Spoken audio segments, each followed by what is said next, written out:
Announced at the New York Auto Show on April 12, 2006, available with both an inline-4 engine and the BQ35DE V6 engine that the Nissan 350Z and Infiniti G35 wheels. And yeah, the V6 does have 270 horsepower. Everything sounds all great and dandy, but is the Altima as reliable as you might think? Welcome back to another episode on Watch This First. Today, I'll be going over all the common issues and breaking down the reliability of the first gen Nissan Altima from 07 to 2012. Now, I'm not saying do not buy one, nor am I saying that all these issues will for sure pop up. Likewise, if I miss any issues, comment them down below to help others diagnose their problems. Let's get started.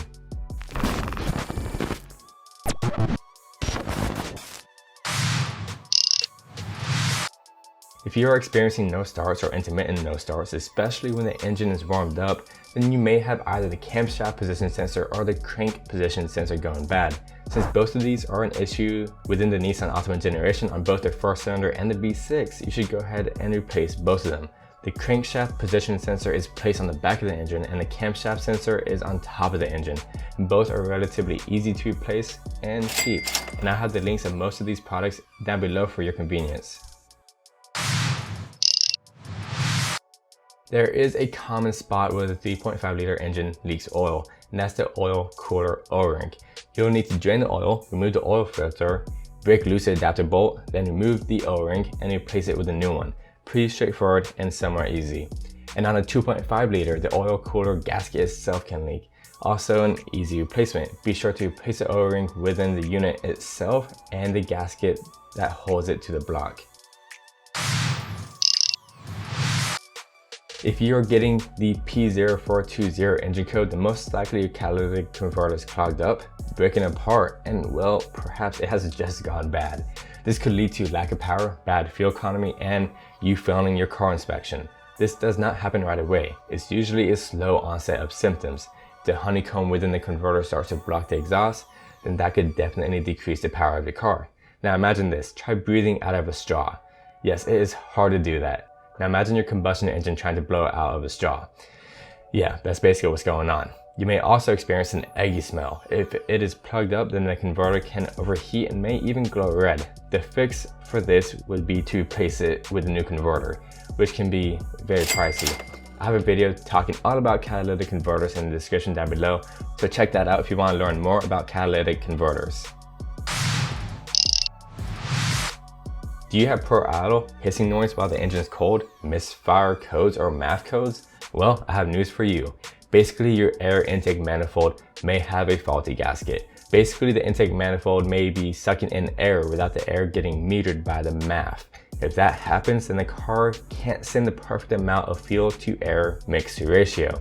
Replacing the intake gasket isn't actually too hard, so it's definitely a DIY job in my opinion. This usually happens on the 2.5 liter motor. The fuel pump is also a problem area with the Nissan Altima. If you have lack of power, stalling, hesitation, fuel smell, or no start, then this could definitely be your issue.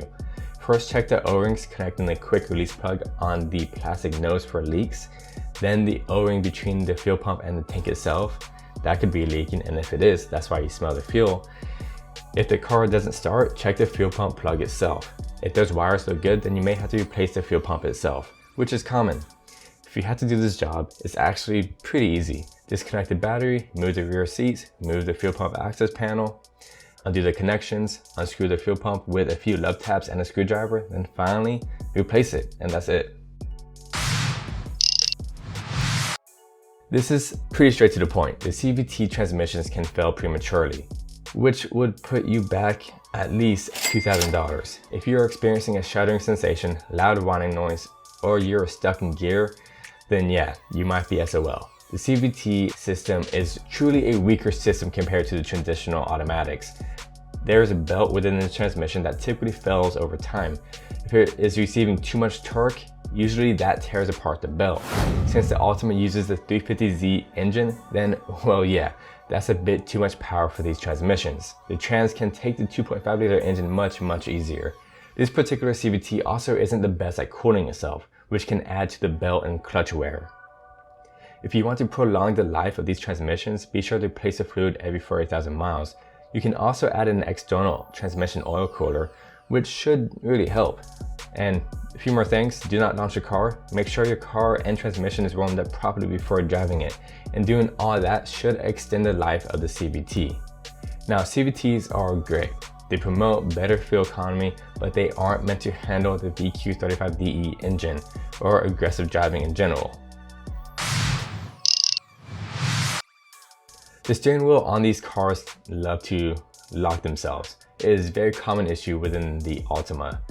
You'll also experience a no start. Basically, the steering wheel lock actuator has failed. You can locate the box by removing the plastic cover underneath the steering wheel and you'll see the module. There is actually a temporary solution you can do to allow the car to drive, and that is to whack the module itself with a blunt object a couple times. Try hitting it 3 times, then see if the car turns over. Now do that to get out of a pickle. Ultimately, you would want to replace the unit itself, and buying it new would run you about $350 from a reputable company. If it was up to me, I would go pick one from the junkyard. Interchangeable parts are on a lot of other Nissan and Infiniti cars, so look into that. Especially in the south, the sun can melt the dash on the Nissan Altima. If you're looking to buy one or you are experiencing this issue, you can get a dash mat or even a dash overlay that would stick on top of the stacked dash. Now, I always use a sunshade during the hot months, and I definitely advise you to do so to prevent the harsh sun from destroying the plastics in your car. If you're looking for a Nissan Altima, then I would definitely look over the car closely and the owner. If you're looking at the 3.5 liter model, be sure the previous owner have replaced the trans oil appropriately. Also, try to judge the way the previous owner drives. If they are an aggressive driver, like a lot of Altima people I see driving on a day-to-day basis, then that might be a good sign to skip that car. I truly don't think you have much to worry about the 2.5 liter model, especially if the owner took care of it. Guys, hopefully this helped you out. If you're wanting to learn more about cars, then I'll see you in the next video. This is Chris at AutoMotivate. Always appreciate and respect one another. I'll see you next time.